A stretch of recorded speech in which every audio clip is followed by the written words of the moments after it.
Le renoncement, une puissance dans la grâce. Réalise ce matin que tu n'as pas à renoncer par tes propres forces, par tes propres capacités, mais par la puissance de la grâce qui agit en toi. Quand on parle de renoncement, on pense souvent à un sacrifice qui est tellement douloureux, à quelque chose que lorsqu'on l'abandonne, c'est tellement beaucoup de peine et tellement de souffrance. Mais dans la grâce de Dieu, cela nous montre une réalité qui est bien différente, une révélation puissante. Renoncer, ce n'est pas perdre, mais c'est s'aligner avec le meilleur que Dieu a pour nous. Le renoncement ne se fait pas par nos propres efforts humains, mais par la révélation de la grâce de Dieu, par la révélation de qui nous sommes en Christ.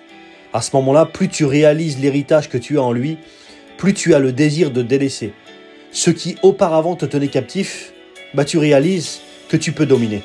À ce moment-là, ce n'est pas un effort, mais c'est une transformation qui se fait, qui s'opère.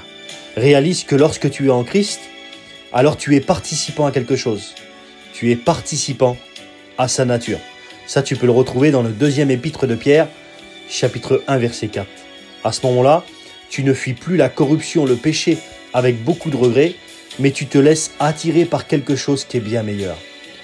Renoncer, c'est avant tout un acte de foi. Ce n'est pas une perte, mais c'est une libération qui est totale. Ce que tu lâches, c'est souvent ce qui te tenait captif.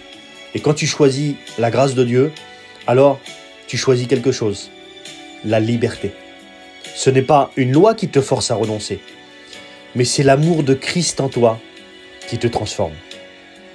Écoute ce que dit les Écritures.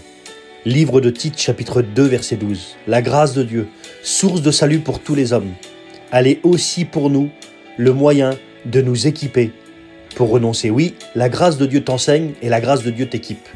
Alors aujourd'hui, je voudrais te poser une question, mais considère cette question. À quoi est-ce que tu t'accroches encore alors que la grâce de Dieu t'appelle à bien meilleur? Paul disait ces paroles. Paul, qui avant était Saul, l'homme de la loi, Paul, l'homme révélé de la grâce, va dire ces paroles. J'estime tout comme une perte à cause de l'excellence de la connaissance de Jésus-Christ. En d'autres mots, on pourrait dire à cause de l'excellence de la grâce de Dieu en moi. Il ne parlait pas à ce moment-là d'un renoncement forcé, mais d'une révélation qu'il a trouvée dans la grâce. Il a compris que Jésus est bien plus que tout ce qu'il aurait pu garder pour lui. Alors aujourd'hui, tu ne perds rien en renonçant à ce qui t'éloigne de Christ. Tu gagnes tout. Tout comment? En embrassant sa grâce. Alors, sois libre, rempli, équipé par la grâce de Dieu qui a été la source de notre salut, qui nous a enseigné, équipés à renoncer. Et dans ce renoncement, il y a la foi. La foi te positionne dans ce que Dieu a de meilleur pour toi. Je prie pour toi.